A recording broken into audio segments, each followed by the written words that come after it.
किसान के खेतों में सरसों की फसल, पौध की जो अवस्था है वो 2 से 4 पत्तियों की तरफ जाने की अवस्था है। टेम्परेचर अनुकूल नहीं रहने के कारण इस अवस्था में सरसों की पौध में एक कीट का अटैक होता है, महीन सुंडियों का अटैक होता है। जब हम खेतों के बीच में जाते हैं, अपने पौधों को बारीकी से देखने की कोशिश करते हैं, तो उन पौधों की पत्तियों में कई छेद हमें दिखाई देते हैं।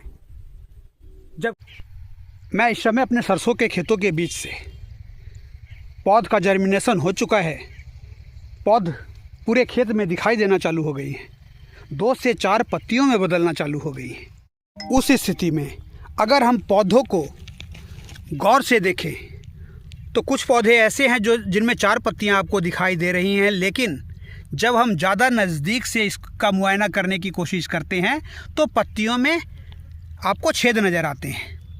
इसका मतलब ये है कि पत्तियों को चाटने वाली सुंडी का अटैक हो चुका है, और अगर ये अटैक शुरू हो गया है तो यहाँ पे किसान के लिए एक आवश्यक फोलियर स्प्रे बनता है।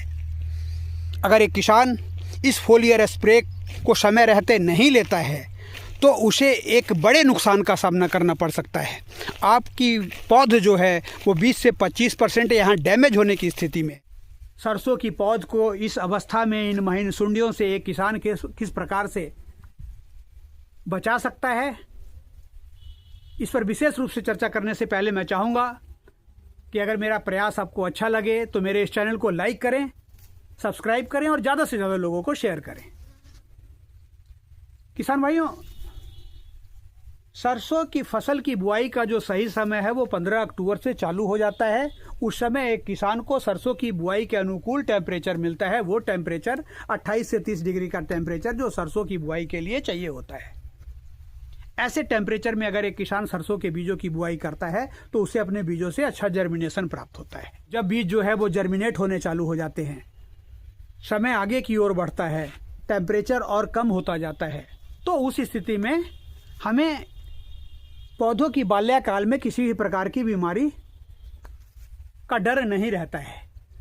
लेकिन अगर दिन का टेम्परेचर जो है वो 28 डिग्री 30 डिग्री से ऊपर की ओर बढ़ना चालू हो जाता है और हमारी पौध उस समय में 2 से 4 पत्तियों की अवस्था में है, तो वहाँ पे हमें अपने पौधों पे महीन सुंडियों का अटैक का डर बना रहता है। और उसे पहचानने के लिए ये ज़रूरी है कि एक किसान अपने खेतों के बीच में जाए, अपने पौधों को काफ़ी नज़दीक से देखे। अगर पौधों की पत्तियों पे महीन महीन छेद दिखाई दे तो एक किसान को समझ लेना चाहिए कि उनके पौधों पे महीन सुंडियों का अटैक हो चुका है, पत्तों को चाटने वाले कीटों का अटैक हो चुका है।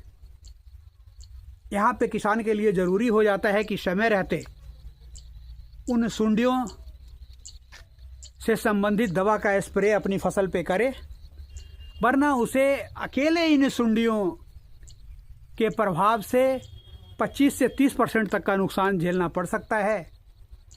एक खेत में सरसों की फसल लगी हुई है, सरसों की पौध लगी हुई है, और इन महीन सुंडियों के कारण अगर 25 से 30% पौध जो है वो समाप्त हो जाती है, तो आप अनुमान लगा सकते हैं कि उन खेतों से एक किसान को किस प्रकार का उत्पादन प्राप्त होने जा रहा है। किसान भाइयों, टेम्परेचर अगर दिन का ज़्यादा है तो 100% चांसेज होते हैं इन महीन सुंडियों के प्रकोप का, और जब आपको उसके लक्षण अपने खेतों में नज़र आएँ तो तुरंत अपने पूरे खेतों पे फोलियर स्प्रे अप्लाई करें। और इस फोलियर स्प्रे में एक किसान को जो दवा लेनी होती है वो है थाइमोथोक्सम 25%, साइपरमेथ्रिन 25%, इनमें से कोई एक, और इसकी जो मात्रा रखनी होती है 1 ग्राम प्रति लीटर की। इसके अलावा मोनोक्रोटोफास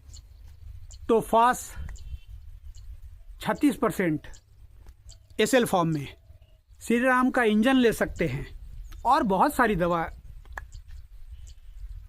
जो भी आपको अपने एरिया के अनुसार आसानी से उपलब्ध हो जाए, उस इंसेक्टिसाइड का समय रहते अपने खेतों पे फोलियर स्प्रे लें।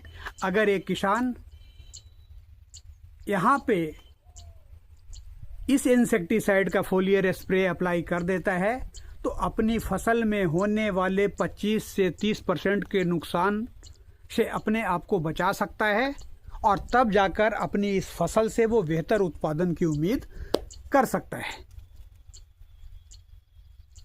सरसों की पौध में आपका ज़्यादातर प्रबंधन यहाँ पे ख़त्म हो चुका होता है, ज़्यादा कुछ नहीं बचता है। इसके आगे जो स्टेज है वहाँ पे सिर्फ पहला पानी, जो सरसों की पौध के लिए हमेशा महत्वपूर्ण है।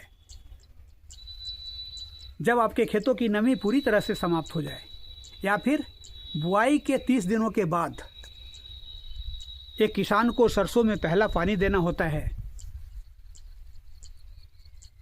और उस पहले पानी के 1 दिन के बाद, चूँकि आपने बुआई के समय में उर्वरकों का स्पेशल डोज अप्लाई कर रखा है, तो यहाँ पे मात्र आपको 50 केजी यूरिया और 3 किलो पाउडर फॉर्म वाला सल्फर, इन दोनों को आपस में मिक्स करके खेतों में बिखेर दें। बिखेरने के 2 दिन के बाद जब आपकी ज़मीन जो है वो पटवन के बाद पैर को बर्दाश्त कर सके, अगर एक किसान एक इंसेक्टिसाइड, एक फंगीसाइड और 1 किलो NPK 19-19-19 इन तीनों को अलग अलग बर्तनों में मिक्स करके घोल तैयार करके और स्प्रेयर टंकी में एक साथ मिलाकर अपने खेतों में एक समान रूप से स्प्रे कर देता है, तो ये मान के चलिए कि आपने जो उम्मीद नहीं कर रखी है उससे ज़्यादा बेहतर ग्रोथ आपको दिखाई देगी। और ये जो ग्रोथ है बाद में एक अच्छे उत्पादन के रूप में एक किसान को नज़र आती है। सरसों की पौध में हमें ज़्यादा प्रबंधन की ज़रूरत नहीं पड़ती है। एक कीट का अटैक होता है 2 से 4 पत्तियों की अवस्था में और एक अंतिम समय में, और उसका भी जो मुख्य कारण होता है वो टेम्परेचर होता है। जब हमारी फसल तैयार होने की अवस्था में होती है, बाद में जब दिन का टेम्परेचर बढ़ना चालू होता है, वो टेम्परेचर ज़्यादा हो जाता है। ज़्यादा टेम्परेचर होने की अवस्था में और अगर पूर्वा हवा चल रही हो तो फिर और उसके चांसेस बढ़ जाते हैं। इन परिस्थितियों में सरसों की पौध पे महू का अटैक होता है, लाही का अटैक होता है। यहाँ पे किसान अपने जो है अगर फोलियर स्प्रे का इस्तेमाल समय रहते कर लेता है तो इस महू के अटैक से अपनी फसल को बचा सकता है। और इन 2 प्रबंधनों के बाद एक किसान को सरसों की फसल से जो उत्पादन प्राप्त होता है वो रबी की दूसरी फसलों के मुकाबले कहीं बेहतर उत्पादन प्राप्त होता है। और यही कारण है कि हमारे देश में बड़े पैमाने पर सरसों की खेती की जाती है।